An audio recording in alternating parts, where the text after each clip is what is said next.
Hi, Jenna, you never know.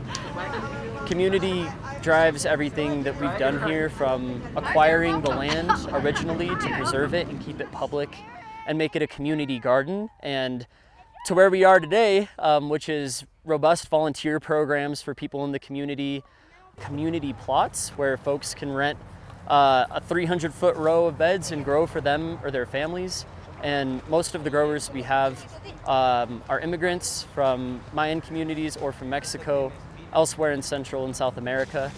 A community in terms of most of the farmers you see at the farmers market, they're here at the farm park growing in our commercial plots.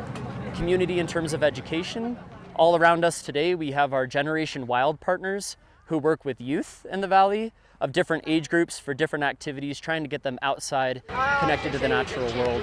We're cutting the ribbon first and foremost on the education center you see behind me.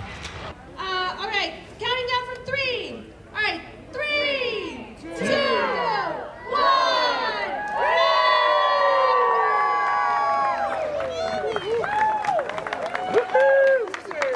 1. Was envisioned as a way to connect youth across the Rio Grande corridor. And not just youth, but also community, tourists that are coming in, different groups. For example, yesterday we had a landscape photography class through the rec center. So they came and were painting pictures of the farm park as we put it to rest for the fall. So all of these different programs that for the past 5 years have been meeting in small benches underneath one of our cottonwoods are going to be able to go into the education center.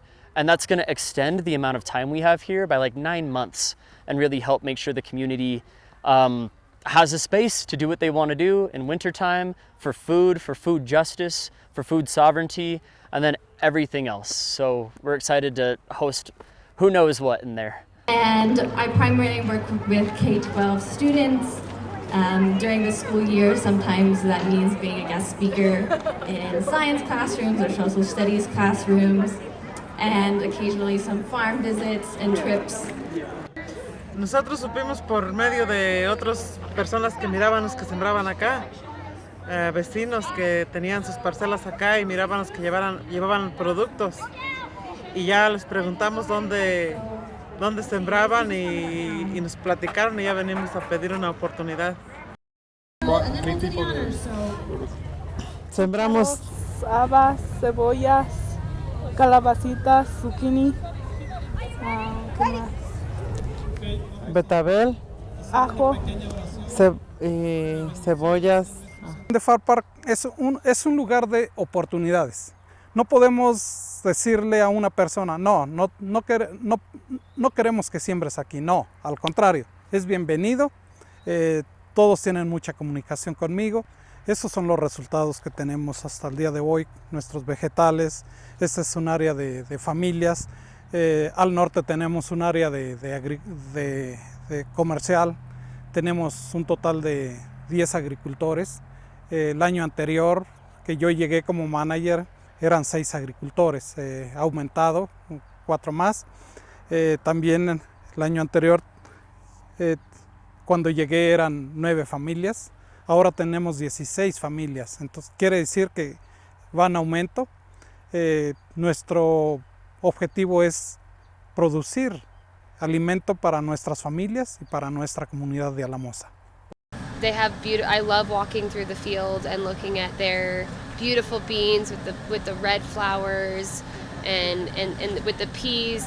They make such a wonderful natural stick fence with the peas.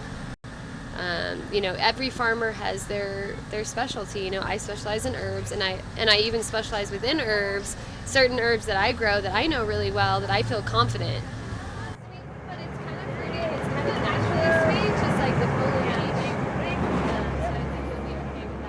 full We ran a community garden with the school and the community for many years, and then we got word that the school district was going to sell the school campus, and so this whole 38 acres here with the Rio Grande running through it. During those days, there was a farmer, Alan Simpson, who harvested alfalfa off of most of the land, but 6-acre campus here was where we had the community garden, and we learned that the land was going up for sale and we wanted to save it. We wanted to keep it as a community garden, as a botanical garden for the community. That's where the idea came from, but it was very much a fantasy. It was not something that was really happening. And we had an initiative that was supporting community gardens all around. It was called Live Well. And I used to go to Live Well quarterly meetings in Denver with other Live Well communities around the state who were receiving that funding and working on healthy eating, active living in their communities. And I told the story about this land going up for sale and how the community garden family was so anxious about losing this beautiful piece of land. It's just, you know, full of alluvial soil from the Rio Grande, very rich, beautiful soil for the San Luis Valley. And it so happened that Wade Shelton from the Trust for Public Land was in the audience there, and he heard the story about it, and he was very interested in this piece of ground because of the fact that the river runs through it. It's very close to an urban community, and that we wanted to turn it into an agricultural park, not like a typical, you know, community park, but an agricultural park. So Trust for Public Land got involved, and because of that, we went from fantasizing about saving this land to actually strategizing how to save the land. And we were able to actually purchase the land on February 29th, 2016. And during that time, it was back in 2012, that the Guatemalan community, Mayan community, came through a relationship with Marianne Dunn and Patrick O'Neill through the Catholic Church, kind of shared the story of the struggles with, you know, people of mixed documentation trying to access safety nets when the Rockville Mushroom Farm went bankrupt. And so we negotiated with the school district to allow them to grow food here, just like we were still keeping the community garden going, even though they hadn't sold the land yet. They had let us to keep the community garden going. And so the school district agreed, and they started growing food here. And as we're trying to save this land, they're growing phenomenal crops, and they're demonstrating what could be done on this land as we're trying to save it. So it was such a beautiful gift, and so it was really because of the Mayan community and the relationship with Trust for Public Land that we were actually able to pull off this miracle. I'm feel good, and I'm happy especially for my community. I'm happy for them because, you know, when the mushroom farms close down, I thought they gonna go somewhere else and the community is gonna disappear. But no, they still here. They here, some of them, when the mushroom farms close down, some of them, they go to the farms, they go to the restaurant and the construction. And Alamosa, it's getting bigger now than years ago. It's getting bigger because, you know, they have some open jobs from somewhere else, and that's how the community still survive. We still here with them.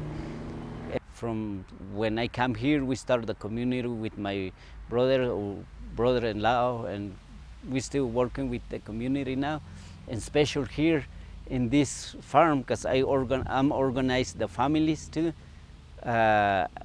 Anytime or whatever, any like meetings or any other things happen, this group the people, because we have the committee for this farm, and they call me and they tell me, hey, we have a meeting, just let us, the family, just let them know we're gonna have a meeting, okay? And I start to call the families, and the families, they trust me, and we still working together with them. Our ancestors, they been together, they working together, and we still have that culture in our blood and our mind, and that's why we still being together, no matter where we going. Yeah, no matter where we going or another state, because, you know, like now we celebrate the fiestas from depend which town where we coming from Guatemala, we celebrate the fiesta. That's that way we coming together. Yeah, because the fiesta, or sometimes we have another activities, and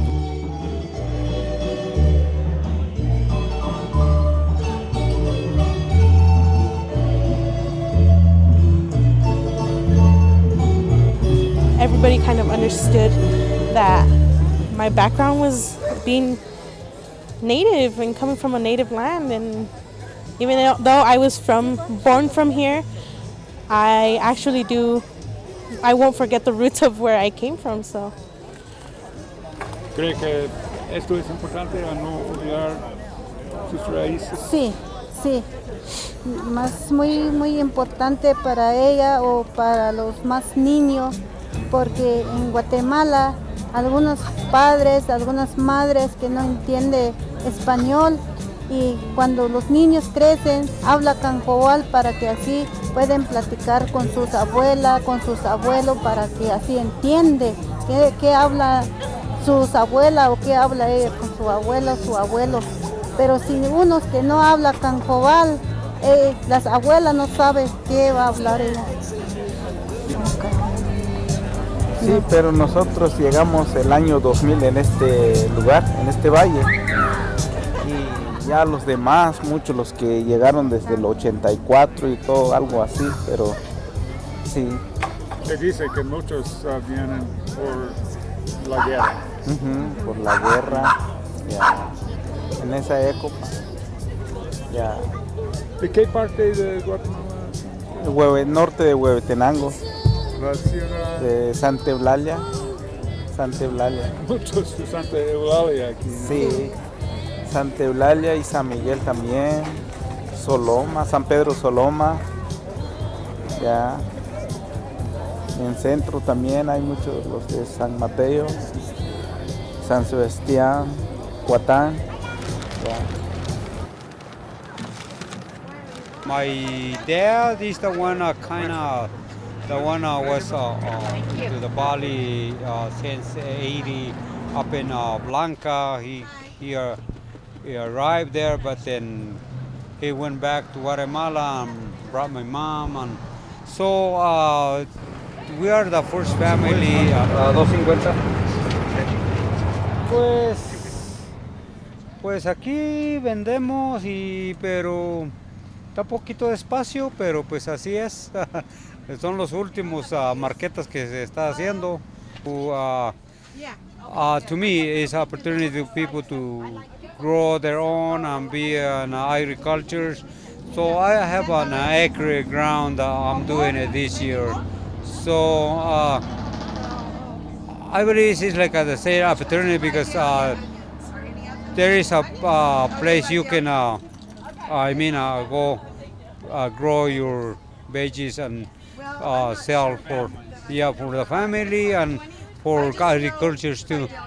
So very good, I'm told. Yeah, it is. It is rich land. And we've always wanted to have a farm incubator here and give people an opportunity to have to learn how to farm. They thought young people learn how to farm, but that's not who was attracted here. The people who were attracted here were people who knew how to grow food, but they didn't have land access. And so we've really provided a land access project here. And now it looks like the farmers on the land, because the farmers came out of the families to do a for-profit business. And so the families grow food for free here. The farmers that grow in the incubator section, they pay $200 an acre to use the land and the water, but then they sell all their products. They're raising it for as a business. And now it looks like there's a possibility that those farmers may form the Rio Grande Farm Park Farmers Cooperative and become a cooperative so that they can, self-manage their business here. And it's. Have you ever seen any project similar? Was this modeled on something? Absolutely not. No, we just keep our thumb on the pulse of community, and when we feel what needs to be done, we work for it. And so we went with what our community wanted. We didn't follow anybody.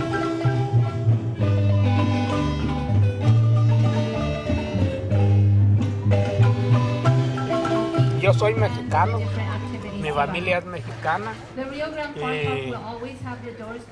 y ellos aquí en Alamosa les ha gustado mucho esto de aquí, de la cosecha familiar, Farm Park. Sí. Yeah. Y ahorita parece que vemos que está toda la gente muy alegre en esta fiesta. Ajá. Really changing the culture around outdoor recreation in our community. and creating a sense of place. Bueno, gracias.